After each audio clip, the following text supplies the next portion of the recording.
apa namanya, nggak semata-mata kita melakukan sorry, nggak semata-mata, ceramah dan kalian hanya duduk manis mendengarkan gitu ya. Tapi juga apa namanya, kalian harus partisipatif gitu loh, dalam artian nanti di setiap kali sesi perkuliahan itu, ada beberapa hal yang mungkin harus dipresentasikan oleh kalian ya. Nanti mungkin bisa dibikin, kelompoknya gitu ya. Terserah kelompoknya apa namanya, kita ikut aja ya. Saya dalam hal ini, ikut aja, yang tentukan adalah, ketua kelas ya. Jadi nanti mau dibikin berapa kelompok gitu kan. Nah nanti setiap, kelompok itu ada tugasnya masing-masing di setiap kali sesi ya. Kalau pas ada business case ya nanti, ngebahas business case. Kalau ada apa namanya, presentasi ya harus presentasi juga gitu loh. Jadi, fleksibel aja, nanti disesuaikan dengan, sub-nya ya, satuan acara perkuliahannya gitu, yang nanti kita akan share di WA group. Saya lupa tadi udah di-share belum ya? Soalnya soalnya saya tadi minta Sudah Pak, Raffi tadi di untuk WA. Sudah untuk Bapak share beresin di WA. udah ya? Udah ya, Sudah Raf? Pak. Iya Pak. Nanti saya share Oke ulang oke, Pak, ada ya yang udah baru itu masuk. udah ya. Ya. Oke, itu kurang lebihnya ya, eee, apa namanya, di mata kuliah manajemen pajak ini ya. Nah, terus karena mohon maaf juga ini karena masalah keterbatasan waktu ya, jadi, apa namanya, mungkin untuk sesi saya, prefer itu untuk digabung ya, di jam 4 sore gitu, karena pagi dan itu kan jam sewa ya istilahnya, apa namanya, sopir-sopir angkot gitu kan. Jadi susah gitu loh untuk ngatur waktu di pagi dan di siang hari tadi gitu ya. Jadi ya apa, mudah-mudahan, apa namanya, kalian juga nggak keberatan untuk, kita, eee, reschedule jadwalnya di sore hari.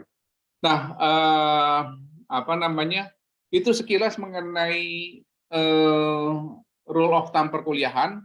Jadi, akan ada beberapa komponen penilaian. Yang pertama dan utama pasti tetap ada UTS dan UAS ya. Kalian udah, paham jugalah sebelumnya gitu kan. Terus yang kedua, yang penting juga itu adalah mengenai, apa namanya, presentasi kelompok itu gitu loh. Jadi di presentasi kelompok yang tadi saya sampaikan, itu nanti akan dinilai gitu, dan itu jangan heran, apa, masing-masing kelompok mungkin angkanya bisa beda loh, nilainya bisa beda ya, karena itu kan akan sangat tergantung dari apa, seberapa, partisipatifkah Anda dalam, diskusi gitu ya. Seberapa, apa namanya, piawai saudara dalam menjawab pertanyaan-pertanyaan waktu, eee, presentasi gitu kan. Waktu misalnya, kelompok satu presentasi mengenai misalnya, manajemen pada saat pembukaan usaha gitu kan. Nah itu kan banyak yang nanya tuh. Nah, apa namanya, bagaimana kalian meng-handle pertanyaan-pertanyaan dan menjawab pertanyaan-pertanyaan itu juga nanti akan, dinilai gitu, dan itu apa namanya, masing-masing kelompok, masing-masing, person di dalam kelompok itu mungkin bisa, eee, apa namanya, beda-beda penilaiannya. Ya secara umum mungkin ada ya dari presentasi kelompok gitu, tapi the way kalian menjawab itu masing-masing mungkin punya style sendiri, dan apa, kita lihat apa namanya, mana yang siapa yang lebih, apa namanya, mendekati ke keakuratan jawabannya gitu ya. Karena balik lagi, eee bicara mengenai manajemen pajak itu nggak ada yang sempurna kalau boleh dibilang ya. Jadi selalu aja ada apa namanya, hal-hal yang, eee, tetap harus selalu disempurnakan, diperbaiki. Sorry sebentar ya. Cit, nanti gue telepon deh, Cit. Ya gue lagi ada call soalnya. Ya, oke, thank you. Oke, itu mengenai, penilaian ya. Ada mau komen, ada yang ingin ditanyakan? Aman, Pak. Gimana Gesa, mau ditanya? Enggak, Pak, aman, Pak. Oke, kalau tidak ada, yang berikutnya SAP sudah ya, nanti tinggal dilihat di WA group. Kemudian buku acuannya sebetulnya kalau saya sih prefer kalian baca aja semua buku. Karena manajemen pajak itu ya apa namanya bisa diambil dari mana aja gitu ya. Cuma nanti kita harus perhatikan juga karena manajemen pajak itu ada konteksnya juga gitu loh. Dalam artian mungkin teori-teori yang berlaku di negara-negara Anglo-Saxon mungkin belum bisa kita terapin juga di sini gitu loh. Atau teori-teori apa namanya yang ada di Amerika mungkin atau yang ada di negara-negara European Union itu belum tentu applicable juga di Indonesia gitu. Jadi tetap harus ada adjustment factor-nya gitu ya. Tapi bicara mengenai konseptualnya ya mungkin nanti kita akan melihat ada beberapa kesamaan gitu ya. Tapi tetap di dalam praktis, di dalam praktek keseharian itu mungkin bisa berbeda-beda. Kenapa? Karena balik lagi manajemen pajak ini kan tidak lepas dari ketentuan regulasinya gitu loh. Kalau regulasinya beda ya mungkin modus operandi tax planning-nya itu juga bisa berbeda gitu ya. Atau jangankan dalam lingkup negara gitu loh. Jangankan dalam lingkup yang global gitu ya. Dalam lingkup satu negara aja dengan adanya ketentuan undang-undang perubahan tuh undang-undang harmonisasi peraturan pajak itu kan udah banyak mengubah tuh konstelasi undang-undang PPH maupun undang-undang PPN kita. Itu pun juga nanti akan membawa efek kepada rencana-rencana minimalisasi beban pajak yang sesuai dengan ketentuan yang terbaru gitu.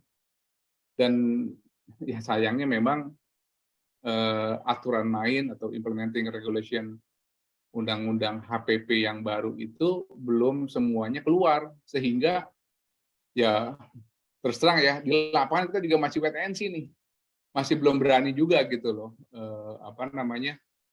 terlalu agresif gitu kan atau terlalu ambisius dari dalam memberikan satu proposal untuk melakukan teknik minimalisasi beban pajak kalau misalnya regulasinya masih belum clear gitu. Tapi as an initial thought untuk pemikiran inisial untuk diskusi itu beberapa klien ya multinational company mungkin senang untuk diajak diskusi terkait dengan hal itu gitu. Tapi tetap kita harus ngomong bahwa itu subject to further implementing regulation yang akan dirilis oleh DJP gitu loh. Karena bisa jadi kalau perubahannya tidak sesuai dengan asumsi kita, ya mungkin step-step planningnya juga bisa berbeda gitu ya. Oke, ada lagi nggak ya?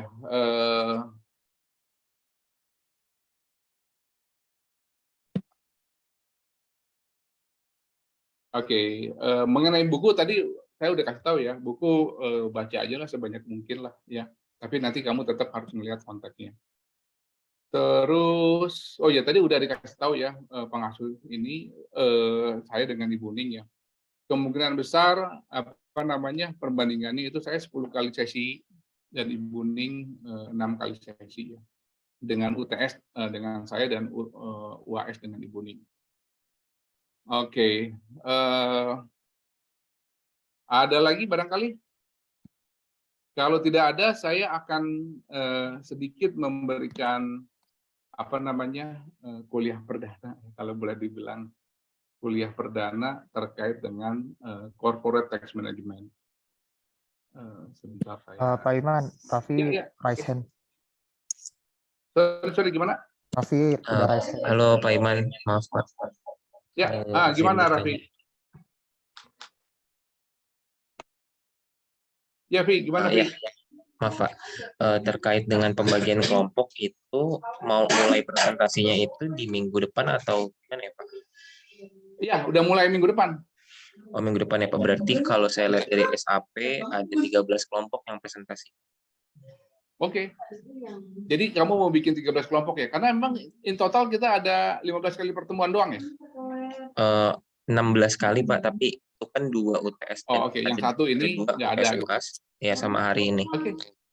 Sip. Oke Pak, boleh. Siap. Makasih Oke. Pak.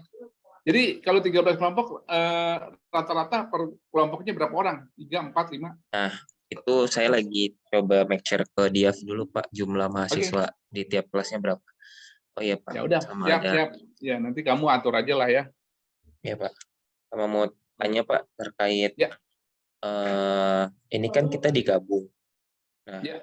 kelas A sama kelas B. Nanti presentasinya gimana Pak? Apa kelas A kelompok sendiri, kelas B sendiri, atau digabung nih A sama B? Jadi gini kan, itu kan nanti masing-masing kelas kan ada kelompoknya masing-masing ya. Nah, jadi apa namanya, misalnya minggu depan misalnya kelompok kelas A ya, itu misalnya ngebahas mengenai teori misalnya tax planning dalam pemilihan bisnis vehicle gitu kan. Nah, itu nanti kelas A presentasi duluan, diundi aja, terserah, atau nanti kalian rembukan aja kelompoknya. Kelas A mau duluan boleh. Nah, nanti kelas B hanya menambahkan apa yang belum di-capture oleh kelas A gitu loh. Ya. Jadi gitu aja gitu loh, supaya waktunya juga lebih efisien gitu kan. Oke Pak, berarti mungkin nanti teman-teman biar diskusi sendiri aja ya pembagiannya mau gimana. Iya. Karena Ya, nanti enggak diatur aja. semuanya bentuknya kasus ya Pak ya, hanya beberapa pertemuan aja yang bentuknya. Ya, kalau nanti yang kasus tolong diingetin di WA group ya, dan nanti saya akan share di WA group. Iya, Oh, siap ini Pak. misalnya untuk minggu depan nih ada business case gitu lah. Nah, nanti apa namanya dibahas aja. Oke Pak. Atau kalau nanti biasanya saya akan kasih nih, ini untuk kelas A, ini untuk kelas B gitu loh.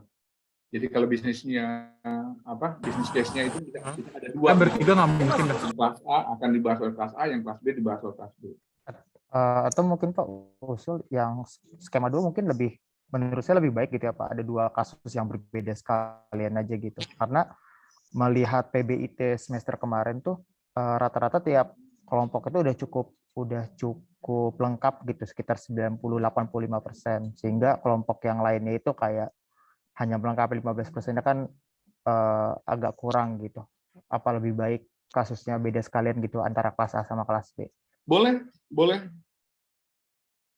nanti apa namanya diingatkan aja ya. Jadi tapi kan kadang-kadang kan itu apa namanya presentasinya kan nggak cuma menyangkut masalah kasus ya. Kan kadang-kadang kan menyangkut cuma masalah teorinya doang. Biasanya yang awal-awal kan menyangkut mengenai masalah teori itu. Nah, jadi mungkin apa namanya diatur aja. Maksudnya kalau misalnya kelas A-nya udah mengcover masalah teorinya, mungkin kelas B-nya cari apa namanya studi kasus yang mirip-mirip atau yang memenuhi kriteria yang teorinya dibahas oleh kelas A gitu, atau sebaliknya.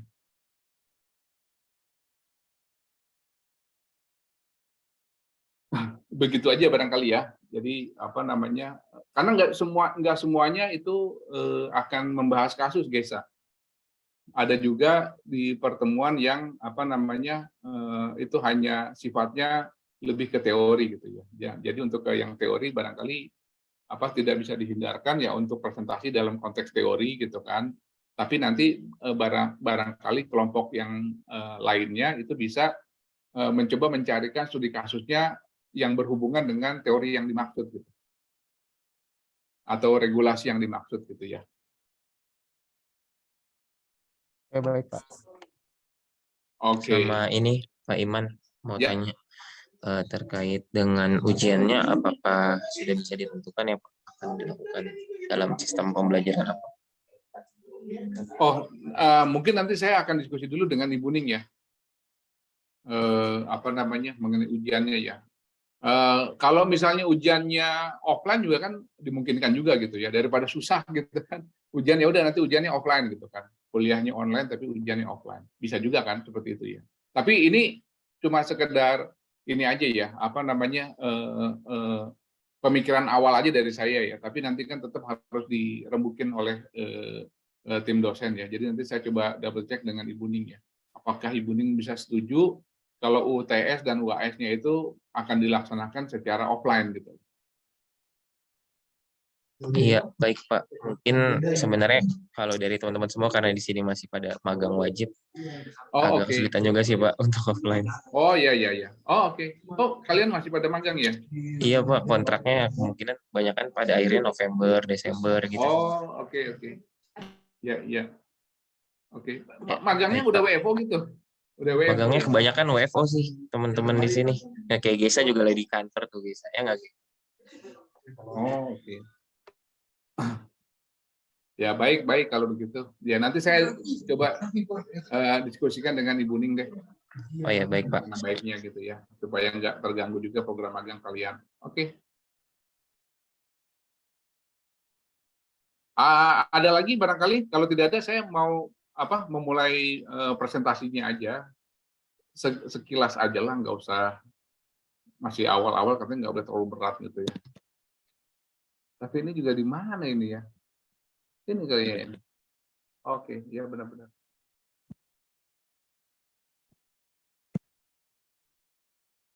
Udah kelihatan belum ya? Kelihatan Pak Iman. Oke. Nah, ya ini cuma untuk pengantar aja ya, pengantar di corporate tax management. Jadi memang sebetulnya mata kuliah ini sebetulnya bicara mengenai manajemen pajak ya. Dan manajemen pajak yang dibahas di mata kuliah ini sebetulnya tidak semata-mata cuma corporate doang gitu. Cuma di dalam praktek itu yang sering terjadi, yang sering kalian hadapi itu adalah banyak wajib pajak badan ya bentuknya corporate yang lebih berinisiatif untuk melakukan corporate tax management ya. Kenapa? Karena yang namanya badan itu kan dikelola oleh satu board of management gitu kan. Dan board of management ini kan juga akan bertanggung jawab kepada shareholder gitu kan. Dan sebetulnya dalam konteks kekinian manajemen itu sebetulnya sekarang tidak semata-mata bertanggung jawab kepada shareholder aja, tapi juga kepada semua stakeholder gitu, semua pemangku kepentingan. Maka dari itu manajemen pajak itu diperlukan utamanya adalah untuk beberapa tujuan ya, yang kita sering dengar, yang sering saudara juga baca gitu kan. Apa sih tujuannya manajemen pajak? Tujuan manajemen pajak itu lebih banyak mereka menilainya dari aspek mikro gitu ya. Aspek mikro adalah karena mereka menganggap pajak itu adalah sebagai beban. Pajak dari berbagai perspektif itu lebih banyak menganggap pajak sebagai beban ya. Pajak sebagai cost, pajak sebagai expense yang harus disiasati supaya bisa kita minimalisir gitu loh. Kenapa? Karena secara human nature ya, nobody wants to pay tax voluntarily gitu kan. Jadi kalau bisa nggak bayar, kenapa harus bayar gitu kan? Kalau bisa bayar 1.000, kenapa harus bayar 1.000.000 gitu kan? Dan seterusnya sehingga banyak orang menganggapnya dari segi finansial, mikro dan psikologis itu pajak itu something yang harus dikelola sedemikian rupa sehingga tidak mengganggu dalam konteks perusahaan, tidak mengganggu going concern-nya perusahaan. Nah, itu tadi ya, manusia adalah makhluk homo economicus gitu kan. Ya kalian sudah paham lah ya. Nah, meskipun kita juga bisa melihat bahwa secara utopia makro, pajak itu ya merupakan kewajiban kewarganegaraan untuk mendanai tupoksi, tugas pokok dan fungsi pemerintahan dan pembangunan negara. Dan kalian sudah bisa lihat ya, sekarang ya di APBN sekarang itu pajak benar-benar jadi tulang punggung penerimaan APBN. Zaman saya dulu masih kuliah seperti saudara ya di tahun jadi ketahuan tuanya ya. Jadi di tahun sekitar era 80-an ya, itu 80-90 itu kalau kamu lihat komposisi APBN itu pajak masih belum dipandang sangat signifikan gitu loh. Kenapa? Karena hampir 70% pendanaan APBN itu berasal dari migas. Jadi di tahun-tahun itu gitu ya, itu jurusan-jurusan pertambangan, gas petrokimia, kemudian perminyakan itu barangkali lebih favorit dari jurusan perpajakan atau administrasi fiskal saat itu gitu ya. Tapi sekarang dengan roda terus berputar gitu kan, Nah, kita yang tadinya di bawah nih, penerimaan pajak dulu cuma mengcover 30-40% APBN, sekarang berbalik nih. Kita jadi tulang punggung APBN gitu kan. Makanya banyak perusahaan-perusahaan yang mau memiliki dedicated tax person sendiri. Kenapa? Ya untuk mengelola, untuk manage tax compliance-nya supaya bisa follow the rule, bisa comply dengan regulasi sehingga bisa meminimalisir penalti gitu, bisa meminimalisir denda-denda yang nggak perlu gitu kan. Nah, jadi pajak dari berbagai perspektif itu kurang lebih seperti itu ya. Ini saya cuma bentrokan aja antara utopia makro dengan financial psikologis mikro gitu ya. Nah, kalau kita melihat motivasi manajemen pajak ini, saya cuma ini aja ya, cuma highlight aja ya, karena detailnya kamu bisa baca di banyak buku-buku yang berkaitan dengan manajemen pajak ya. Jadi apa sih motivasi dilakukannya manajemen pajak gitu kan? Macam-macam. Tetapi untuk kasus negara-negara berkembang, ya tujuan utama wajib pajak untuk melakukan tax management itu lebih ke to anticipate any surprise if the taxpayer is being audited by the tax authority. Jadi lebih untuk meredam kejutan-kejutan yang mungkin muncul apabila wajib pajak diaudit sama kantor pajak. Nah, jadi pemeriksaan pajak nggak cuma di Indonesia ya, di negara-negara lain juga itu masih menjadi momok buat wajib pajak gitu. Kenapa? Karena ya untuk kasus Indonesia ya, karena kebetulan saya juga berpraktek sebagai konsultan pajak ya, saya sering menemukan banyak inkonsistensi juga gitu loh. Atas kasus yang sama di wajib pajak A itu di-treat berbeda di wajib pajak B gitu loh. Atau kadang-kadang atas wajib pajak yang A beda tahun bisa juga beda treatment gitu loh. Padahal kan kalian sudah belajar mengenai pemeriksaan pajak kan ya. Salah satu fungsi dari pemeriksaan pajak itu adalah pembinaan kan. Pembinaan, pembukuan dan tax compliance-nya wajib pajak gitu. Nah, kalau mereka sudah berusaha in compliance dengan regulasi, kemudian diaudit terus diaudit di tahun pertama itu oke-oke aja, kemudian tahun berikutnya dipersalahkan, kan mereka jadi bingung nih. Ini fungsi pembinaannya di mana gitu kan? Yang dulu kita sudah oke, udah dicek tidak bermasalah, kenapa di tahun kedua waktu itu diaudit itu muncul problem? Nah, itu yang kemudian wajib pajak berusaha untuk melakukan upaya-upaya manajemen pajak. Nah, salah satu motivasinya adalah karena itu imprecise of tax provision and gray area. Jadi motivasi utama kalau kamu boleh ngecek ya, itu kenapa mereka melakukan tax management? Salah satunya adalah karena regulasi perpajakannya itu yang kurang begitu jelas aturan, yang bisa bias gitu, yang multitafsir, sehingga mereka banyak gray area, wilayah abu-abunya banyak gitu ya. Nah, kalau wilayah abu-abunya banyak itu kan bisa ditarik ke kiri, bisa ditarik ke kanan gitu loh. Depending siapa yang mau menginterpretasikan gitu kan. Nah, jadi motivasi yang dilakukannya manajemen pajak itu yang pertama karena itu. Yang kedua itu adalah high tax rate. Tingginya tarif pajak itu sebabnya makanya kemarin dari awal ya Presiden Jokowi kan minta, tarifnya diturunin. Kenapa? Ya karena buat wajib pajak kalau tarifnya tinggi selalu dipikirin untuk bagaimana ya cara menghindarinya gitu kan. Yang ketiga, dari beberapa buku juga kita bisa temukan motivasi dilakukannya manajemen pajak adalah karena low negotiation cost. Low negotiation cost ini jangan diartikan secara negatif ya. Low negotiation cost ini juga bisa diartikan bahwa kadang wajib pajak itu sebelum melakukan transaksi mereka juga udah melakukan upaya tax management dengan cara Itu karena ada ketidakpastian, ya. Jadi mereka harus managing uncertainties. Nah, untuk managing uncertainties itu biasanya mereka disarankan oleh tax consultant-nya untuk dapetin yang namanya private ruling atau advance ruling. Nah, advance ruling atau private ruling itu kan juga ada cost-nya. Maksud saya cost-nya itu ya mungkin kalau dia sendiri yang menjelaskan ke kantor pajak kan mungkin ilmunya nggak cukup tuh untuk menjelaskan ke tax officer. Nah, mungkin dia harus menggunakan attorney-nya mereka gitu kan, atau menggunakan advokat misalnya, tax advokatnya mereka untuk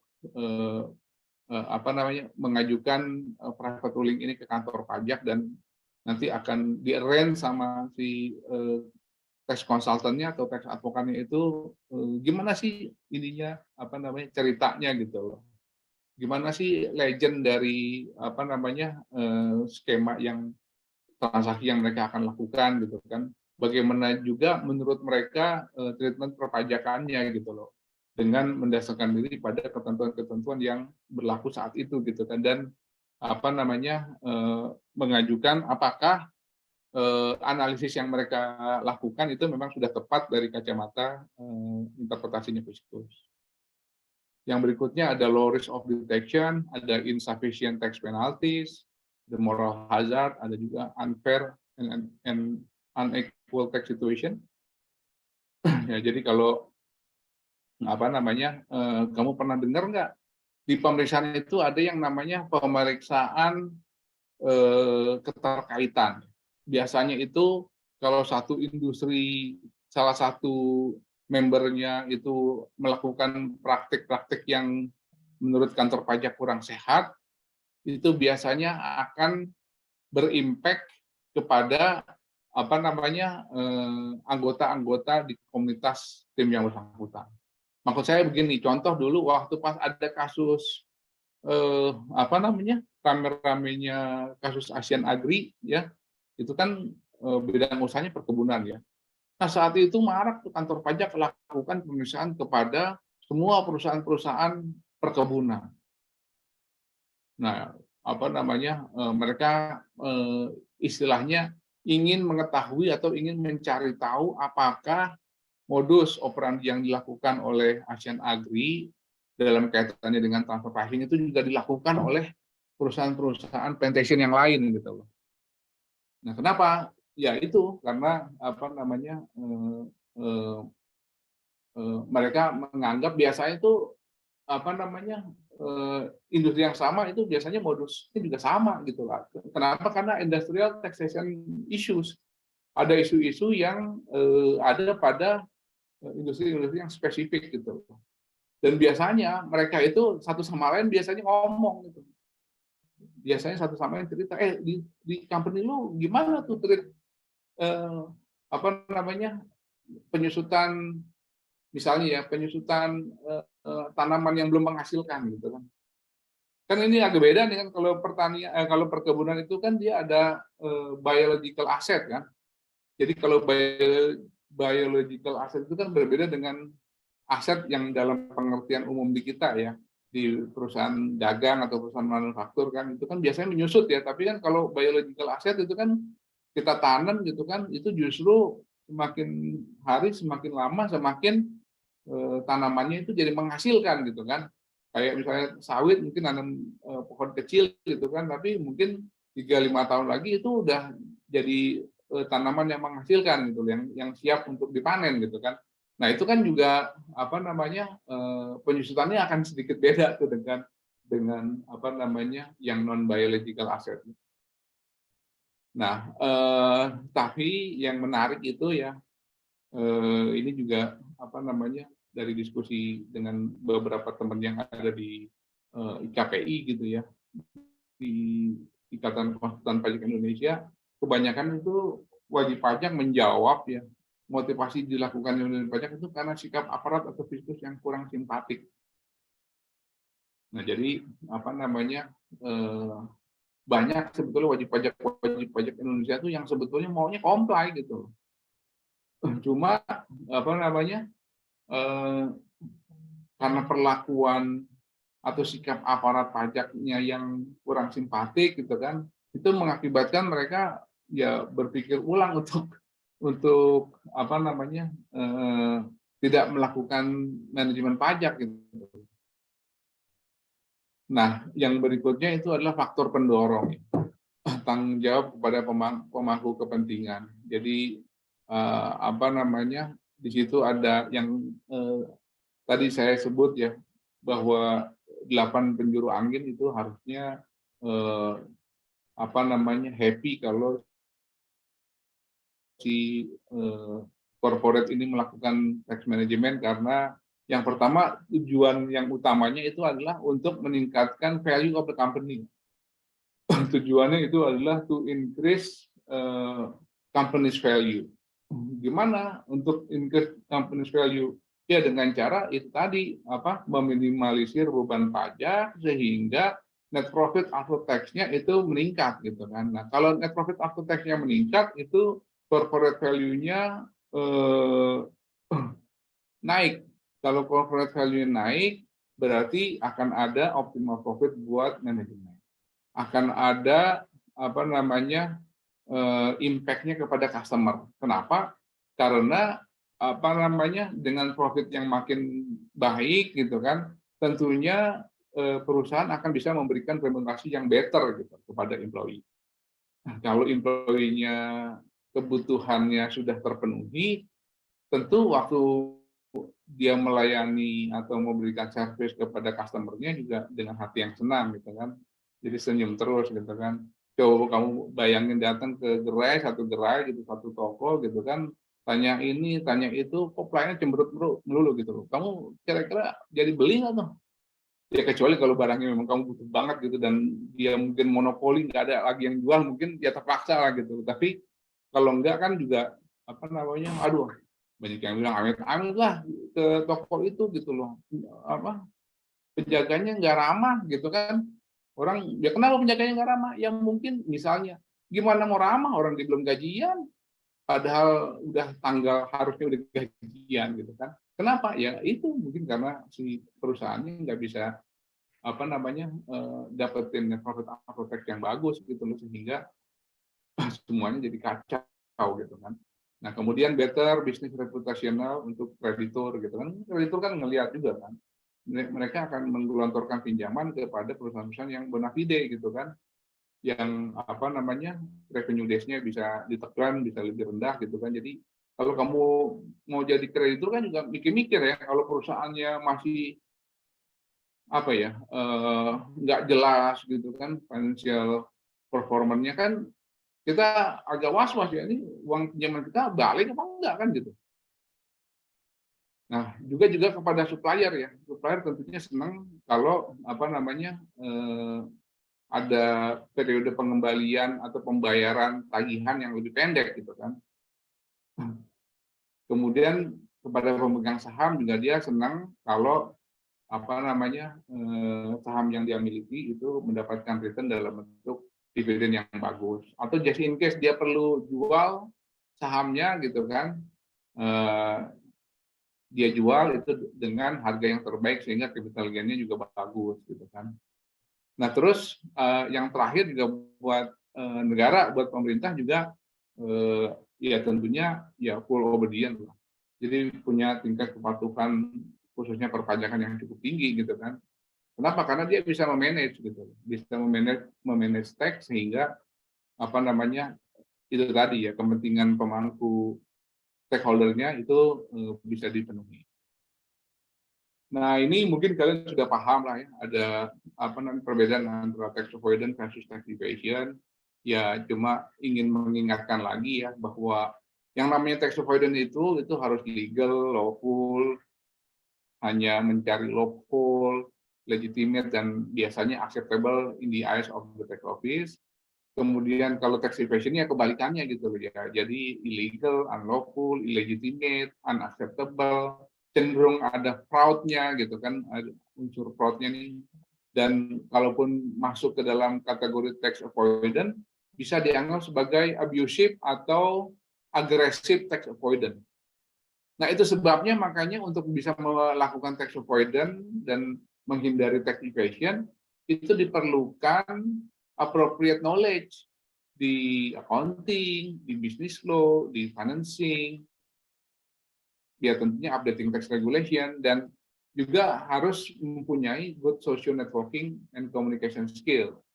Jadi ya kalau kita bicara mengenai manajemen pajak itu memang hampir sama dengan pajak itu sendiri, karena pengetahuan pajak itu kan multidisipliner kan, ada hukumnya, ada administrasinya, juga ada accountingnya gitu kan.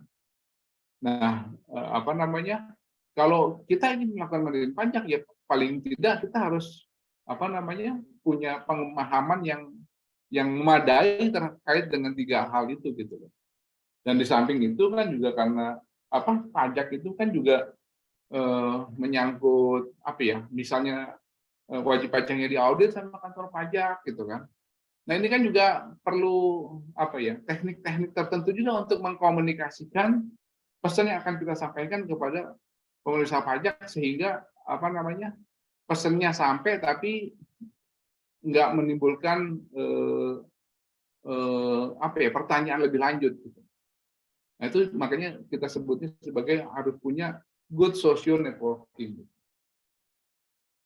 Betapa banyak orang-orang yang pintar secara teknis ya untuk menjelaskan aspek accounting, aspek komersialnya gitu loh. Tapi begitu berhadapan dengan pemeriksa pajak, adanya berantem. Adanya ya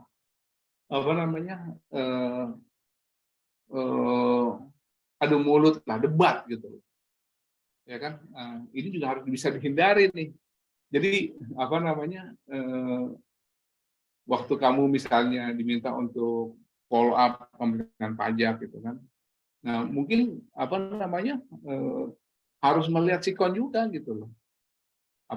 Kamu datang misalnya ke kantor pajak udah siap nih dengan penjelasan, dengan segala macam lah, udah dapat bekal gitu kan.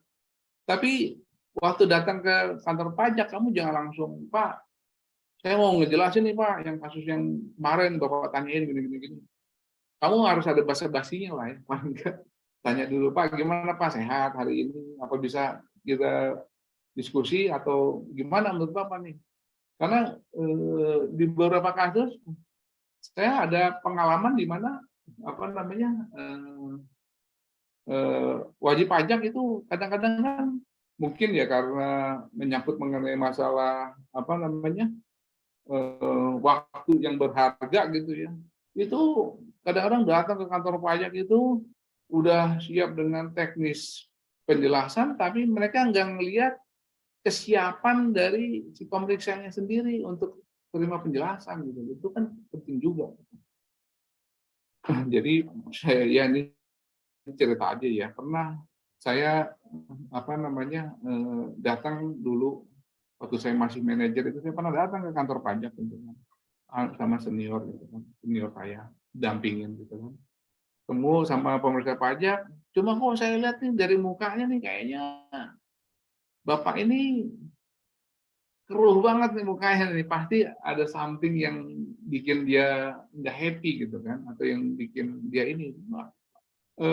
Hari itu saya batalin untuk ngejelasin teknikalnya. Saya cuma datang terus saya tanya, Pak, kira-kira gimana nih, Bapak siap apa enggak? Tapi kayaknya Bapak ini ya, nggak apa-apa kalau Bapak nggak siap hari ini, ya mungkin next time kita bisa datang lagi, kita bisa berikan penjelasan terkait dengan, kalau nggak salah waktu itu pas kita mau cerita mengenai transaksi derivatif. Nah, terus dia cerita, iya Pak, saya lagi ingat ini, kenapa? Dari semalam anak saya sakit, panas, gitu kan. Nah ini tadi pagi pun dibawa ke dokter, panasnya saya masih ngecek. Nah kalau kayak gitu kan mau diterusin juga pasti dia, ya kita cuma buang-buang energi aja lah. Kita jelasin juga mungkin cuma ya masuk kuping kanan keluar kuping kiri gitu. Ya udah Pak kalau gitu, udahlah kalau gitu kita skip aja ya. Nanti aja kalau Bapak udah lebih well prepared lah untuk cuma penjelasan kita, ya udah. Semoga anaknya cepat sembuh deh Pak. Mungkin ya itu aja gitu loh. Jadi hari itu memang kita yang tadinya di-schedulein untuk ngasih penjelasan, mungkin nggak kita pakai itu untuk ngasih. Kenapa? Karena kita lihat kondisinya tidak memungkinkan. Nah itu yang yang saya bilang itu tadi tuh, yang good social networking communication skill. Oke, nah ini tujuan manajemen pajak ya. Yang tadi udah saya sampaikan itu adalah untuk anticipating surprise ya kan. Kenapa anticipating surprise ya? Untuk di negara-negara berkembang itu memang yang tadi tax auditnya itu masih menjadi semacam apa ya, momok buat wajib pajak, sehingga mereka biasanya menciptakan tembok-tembok yang kokoh untuk meredam kejutan yang mungkin muncul kalau diaudit sama kantor pajak. Jadi misalnya mereka akan lakukan transaksi simpel ya, saya ambil contoh misalnya ya. Ambil contoh misalnya wajib pajak itu mau mengklaim penghapusan inventory. Saya tanya nih ke kalian semua nih. Penghapusan inventory itu boleh diklaim sebagai deductible expense atau enggak?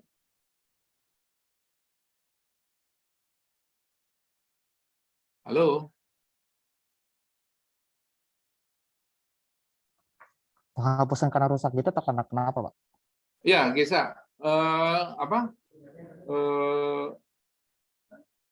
tadi pertanyaannya? Pertanyaan kamu? Penghapusannya karena rusak atau karena apa, Pak? Ya, penghapusannya bisa macam-macam lah ya.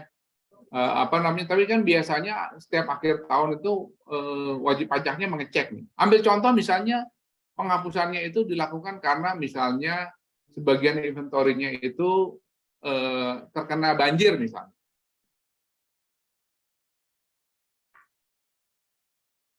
Atau terkena banjir lah. Misalnya nih kita anggap ini adalah perusahaan pharmaceutical gitu kan. Nah, obat-obatnya di gudang itu misalnya kerendam sebagian semata kaki gitu. Nah, jadi sama mereka itu obat-obat yang kerendam itu mereka mau destroy. Mereka mau hapuskan gitu. Pertanyaannya, jumlah inventory yang mereka mau hapuskan ya, yang mereka mau destroy itu bisa mereka klaim sebagai deductible expense nggak, Gesa? Kalau dari kasus ini sih asumsi udah bukan provision ya, Pak. Jadi harusnya sih udah bisa jadi deductible. Oke, bisa deductible ya. Yang lain gimana? Setuju nggak dengan opininya Gesa?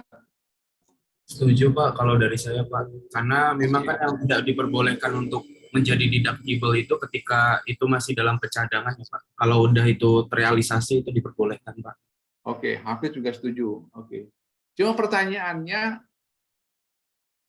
diatur di pasal berapa? Di pasal 6 Undang-Undang PPH. Ada nggak yang ngatur?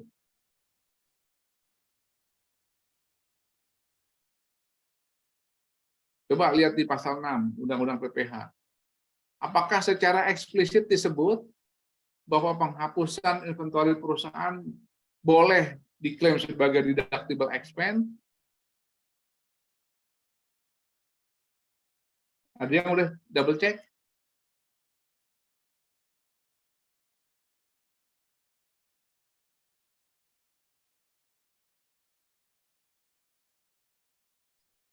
Kan gitu ya, kalau kamu ditanya gitu kan kamu harus merujuk ke aturan main lah kan gitu ya, merujuk ke undang-undangnya gitu. Ada nggak di pasal 6?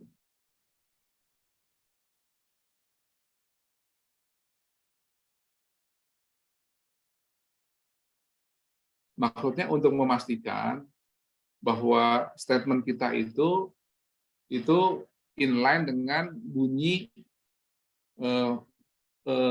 regulasinya gitu.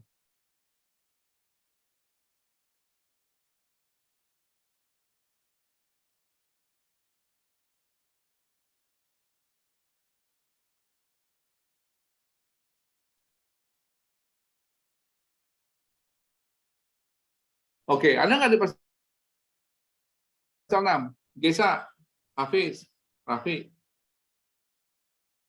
Kalau saya cek sih Pak, di pasal Ada? 6 nggak ada yang menyebutkan secara eksplisit gitu. Oke. Kalau penghapusan inventory itu bisa jadi Jadi BPO. clear ya. Di pasal 6 nggak ada. Di pasal 9 ada nggak? Kalau di deductible items-nya nggak ada, nah sekarang kita cek di non-deductible-nya ada nggak gitu loh.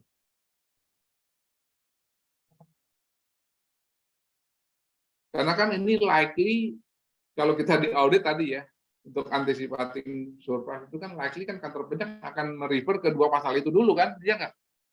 Nah kalau di pasal 9 ada, bisa bahaya nih. Kalau dari pasal 9 juga nggak ada sih. Gimana Alvin? Di pasal 9 nggak ada juga? Iya, kalau dari sebaca saya sih nggak ada sih, Pak. Oke. Jadi kalau di 6 nggak ada, di 9 nggak ada, what will you do?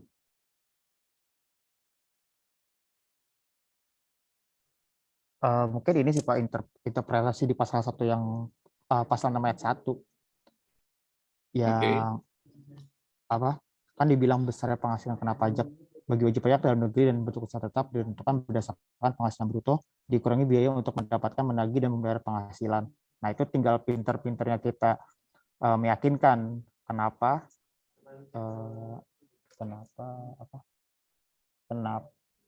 penghapusan inventory itu merupakan biaya 3M. Oke. Nah, jadi itu, Gesa.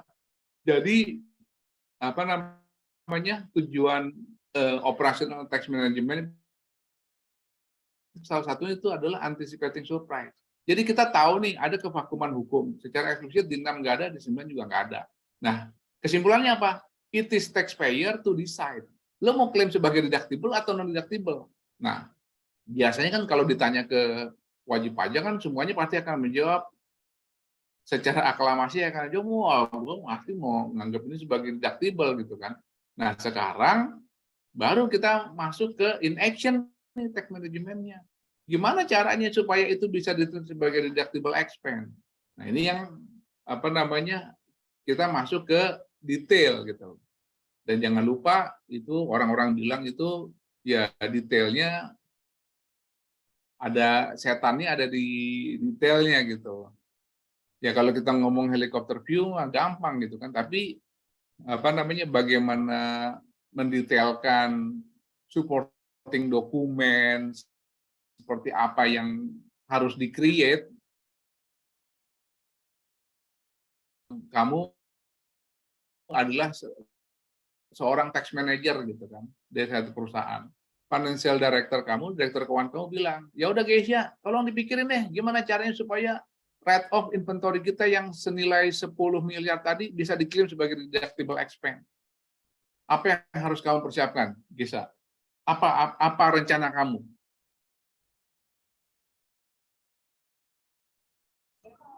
Ini nggak sih Pak, kan biasanya tuh kalau kita inventory kan ada asuransinya tuh kan. Ada asuransinya biasanya.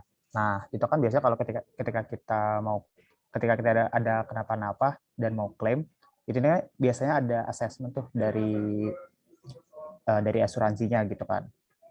Nah, itu bisa jadi bahan tuh untuk bilang bahwa ya emang kita benar-benar hilang sekian gitu loh. Nah, itu masalahnya itu kalau apa namanya ada asuransi kerugian, kalau nggak ada. Kalau nggak ada, kayak ada nggak sih Pak semacam appraisal yang terpakai? Nah, justru itu yang tadi saya tanyain gitu loh. Kenapa? Karena being a good tax manager, kalian harus kreatif. Kreatif untuk create supporting dokumen yang kira-kira acceptable di mata kantor pajak gitu loh. Nah, sekarang kamu menempatkan diri kalau kamu sebagai tax auditor. Kira-kira kalau kamu sebagai tax auditor, guys ya, umumnya, sekarang saya tanya nih, umumnya kalau ada write off inventory itu, buktinya apa? Kan kalian udah belajar accounting tuh, ya enggak? Ada write off inventory nih, 10M tadi, ya kan? Kan pasti akan ditanya ya, buktinya apa ya? Betul nggak? Kalau kamu sebagai independent auditor aja kan akan nanya, Mas Geisa, ini bukti write off inventory yang 10M apa ya? Semacam invoice yang ada di kepala kamu apa? Semacam invoice gitu maksudnya Pak. Apa? Semacam invoice gitu maksudnya Pak. Bukti. Kan kamu akan catat itu. Ada misalnya biaya penghapusan inventory di debit 10 miliar gitu kan. Kalau kamu menghadapi independent auditor aja, bukan tax auditor. Independent auditor kan juga angka 10M itu kan mungkin eye catching ya. Gede banget nih 10M nih. Oke. ini dokumennya apa nih, supportingnya, gitu kan? Ya nggak? Kan pasti mereka akan tanya, gitu kan? Nah, kira-kira menurut kamu apa supporting dokumennya kalau ada write off inventory? Kalau foto barangnya gitu, Pak, yang rusak. Apa? Foto barangnya yang rusak gitu. Foto barang yang rusak. Tapi Sama berita foto, acaranya. oke. Jadi yang Gesa sarankan itu perusahaan harus membuat berita acara penghapusan inventory gitu ya. Betul nggak? Iya, Pak. Oke. Yang lain setuju nggak? Saya setuju sih, Juga Pak. sih. Sama Gesa, Oke, Pak. hampir setuju. Yang lain setuju. Nah, pertanyaannya, berita penghapusan inventory yang seperti apa yang kamu mau? Atau setidaknya berita acara penghapusan inventory itu mengcover konten apa aja gitu loh, supaya kira-kira acceptable nih di mata pajak gitu loh. Bukan acceptable di mata kamu ya, di mata kantor pajak gitu. Jadi makanya kamu menempatkan diri kamu sebagai tax auditor. Apa kira-kira berita acara yang menurut kamu bisa acceptable nih kalau kamu jadi tax auditor? So as if you were a tax auditor, what type of berita acara yang bisa acceptable? Karena ini jadi penting nih, ya nggak? Kamu bikin berita acaranya terlalu plain, mungkin ini begini banget sih berita acara. Nanti dipermasalahin lagi. Nah, kira-kira gimana tuh berita acara yang kira-kira acceptable tuh yang seperti apa gitu? Oke, saya kasih clue nih. Berita acaranya itu harus menyebutkan inventory yang di write off, benar nggak? Benar, Pak. Yang listnya gitu ya. Detail Oke, ininya. jadi harus ada setidaknya daftar inventory yang di write off. Yang kedua, menyebutkan jumlah, ya nggak? Jumlah yang di write off-nya berapa gitu kan? Atau masing-masing jenis yang di write off, namanya tadi, tipe-tipe barang yang di write off, jumlahnya berapa? Dan jumlahnya itu yang ada di state di dalam berita acara penghapusan itu harus tie up dengan yang ada di GL, betul nggak? Jadi kalau di GL kita bilangnya 10 M, yang kita write up jangan sampai di berita acara cuma 9,9 M. Nanti dipertanyain, kok ini angkanya nggak tie up nih? Kalau nggak tie up apa? Ya mungkin kita bisa bilang, iya Pak, itu kan ada adjustment segala macam gitu kan. Tapi kalau kamu berhadapan dengan tax auditor, apa? Orang pajak, wah berarti ini jangan-jangan bukan mengcover yang itu nih. Jangan-jangan ini bukan backup-nya gitu. Jadi banyak pertanyaan di kepala, jangan-jangan itu gitu. Nah, jadi kamu harus pastikan angkanya tie up antara yang di berita acara dengan yang ada di GL. Makanya kita minta tim accounting dengan tim operasional itu kerjasama untuk bikin berita acara penghapusan inventory. Jangan sampai ada yang beda gitu. Karena kalau ada yang beda itu bisa men-trigger ketidakyakinan pemeriksa. Kalau pemeriksa yang nggak yakin, udah di-reject tuh semuanya.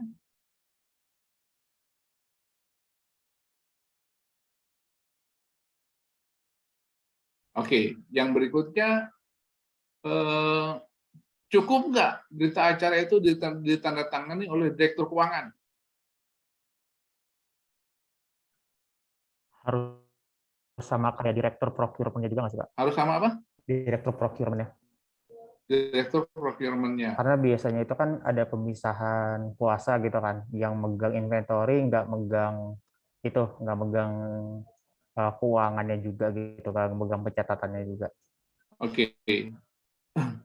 Jadi apa namanya, ditandatangani misalnya yang tadi Gesa bilang direktur operasional atau direktur procurement gitu kan. Cuma diparaf sama kepala gudang misalnya, sama pihak-pihak yang terkait bahwa dia udah mengecek gitu kan. Kira-kira cukup nggak tuh? Atau kalau perlu misalnya udah ditandatangan juga sama presidirnya deh. udah jadi direktur operasional, direktur keuangan sama presidennya. Cukup nggak menurut kalian? Sama third party juga perlu nggak sih, Pak? Nah, itu maksud saya gitu. Kantor pajak itu bisa challenge kamu, ini apa namanya yang kamu siapin ini nothing ini. Kenapa? Karena ini adalah ditandatangan oleh pihak internal. Jadi kamu harus tadi menempatkan diri kamu sebagai tax auditor gitu loh. Kritisin aja gitu loh. Jangan jadi yes man kalau dalam kondisi yang kritis kayak gini gitu. Nah, menurut saya nggak bisa nih, harus dimintain itu pihak ketiga. Nah, kalau pihak ketiganya itu ya bisa dipanggil Pak Camat atau staf dari kecamatan gitu kan. Juga kalau ini line bisnisnya adalah farmaseutika, mungkin dipanggil tuh Badan Pengawas Obat dan Makanan dari Kementerian Kesehatan gitu kan. Untuk menjadi saksi penghapusan inventorinya itu gitu. Nah, cukup dengan itu aja atau ada tambahan yang lain? Dalam konteks anticipating surprise. Nah, untuk anticipating surprise kan harus tadi yang tadi saya bilang harus kreatif nih. Cukup nggak kira-kira? Kalau menurut kamu, wah perlu ditambahin ini, tambahin itu, kasih tahu aja.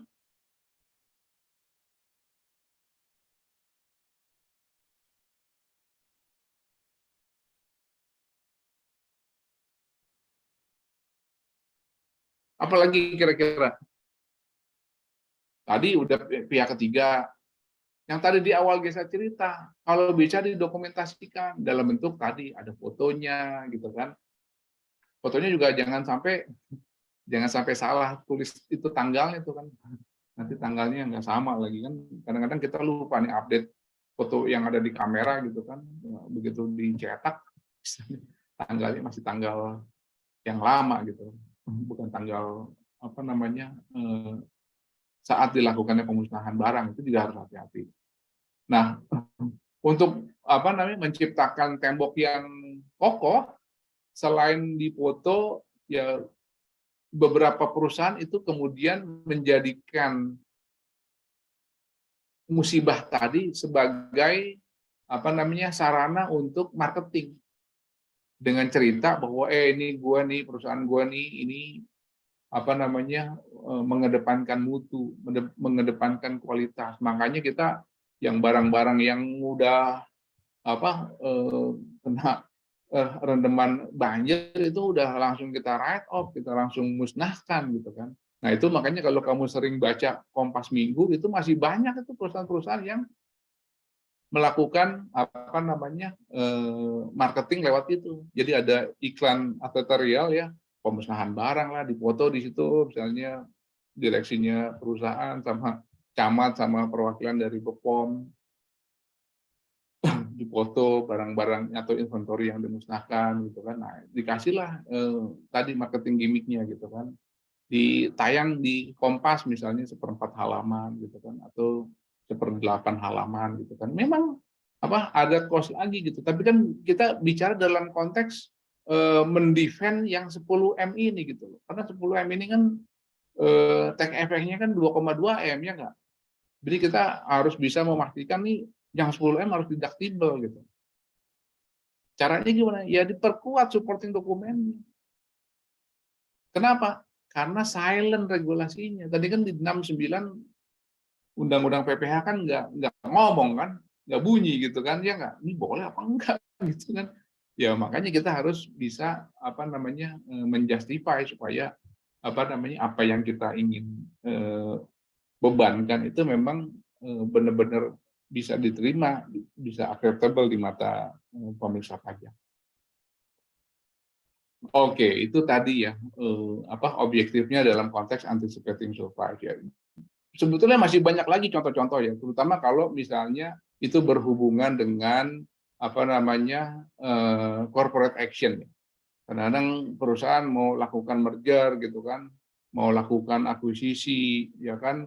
Nah, mereka tuh akan memilih tuh opsi-opsi yang paling menguntungkan, bukan cuma dari financial tapi juga dari tech. Kadang-kadang ada juga yang kita kenal dengan istilahnya tax driven transaction. Jadi kalau menurut teks nggak bisa dilakukan, mereka nggak akan lakukan. Kenapa? Karena yaitu transaksi itu menurut mereka masuk ke dalam kategori tax driven transaction. Jadi kalau kalau ketentuan perpajakannya nggak memperkenankan, mereka nggak akan lakukan itu. Nah, itu kamu bisa lihat di situ ya, ada financial goal-nya, ada economic, efficient, efektif, ada objektifnya, ada minimizing tax cost, maximizing corporate value, tadi kita sudah sempat cerita ya, anticipating surplus, sama optimizing tax saving. Apa strateginya? Strateginya bisa planning corporate tax, managing payroll and other withholding tax affair. Nah, cuma nih menarik nih untuk managing payroll. Kenapa? Karena sebelumnya itu kan kita bisa melakukan pemberian dalam bentuk benefit in kind atau benefit in cash gitu kan, dan kemudian kita lakukan simulasi mana yang lebih menguntungkan dari segi corporate-nya gitu, apakah memberikan benefit in kind kepada employee atau benefit in cash gitu kan. Nah, tapi dengan ketentuan undang-undang harmonisasi perpajakan yang menyebutkan bahwa benefit in kind itu semuanya jadi kena pajak, ini kan udah tertutup nih, tertutup kemungkinan untuk menganggap benefit in kind itu sebagai non-deductible expense, karena itu semuanya akan ditreat sebagai objek PP pasal 2126 buat karyawan. Meskipun dari kacamata corporate itu semuanya boleh diklaim sebagai deductible expense.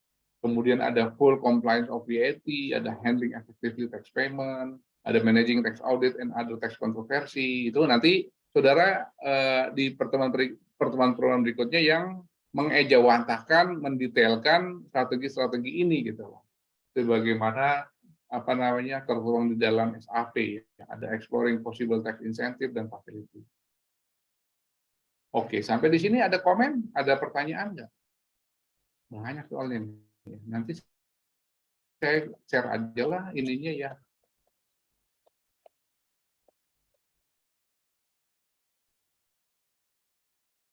Ada komen, ada pertanyaan?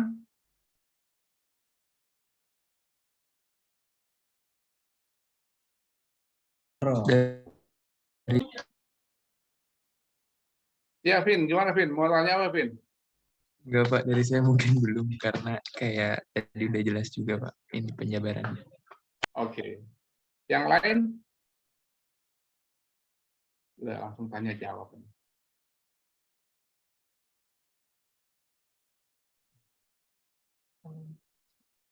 Kalau saya cukup, Oke, Pak. ada lagi? Kalau dari saya cukup, Pak. Oke, dari Raffi cukup ya. Teman-teman yang lain? Apakah Raffi representatif dari keseluruhan kelas?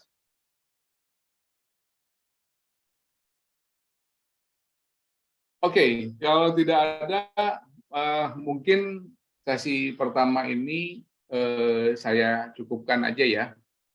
Nanti ini saya share di WA group deh, slide ini supaya bisa dibaca-baca lagi ya. Oke, baik kalau begitu saya stop share. Gesa, ada komen? Ada pertanyaan?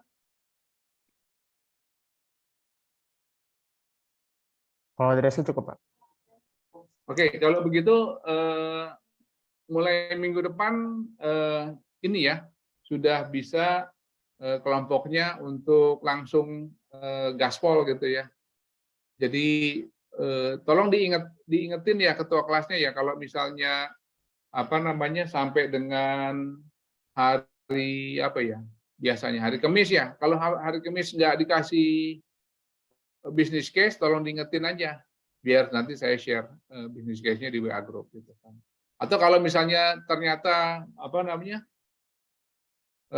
pertemuan pertama itu misalnya cuma masalah teori, ya yang tadi saya bilang, tolong kelas A sama kelas B diskusi aja. Siapa yang mau membahas mengenai teorinya, siapa yang mau presentasi mengenai bisnis case-nya gitu loh. Tapi bisnis case-nya dicari sendiri dalam konteks yang berhubungan dengan teori itu. Oke? Baik, kalau gitu, kalau tidak ada lagi, mungkin saya cukupkan dulu sampai di sini. Terima kasih atas perhatian dan kehadiran saudara semua. Mohon maaf kalau ada salah-salah kata, salah-salah sikap dan tindakan. Semoga apa yang hari ini kita pelajari bisa bermanfaat. Kemudian, billahi taufiq wal hidayah. Assalamualaikum warahmatullahi wabarakatuh. Waalaikumsalam warahmatullahi wabarakatuh. Terima kasih banyak Pak Iman. Pak Sipin. Terima kasih Pak Iman.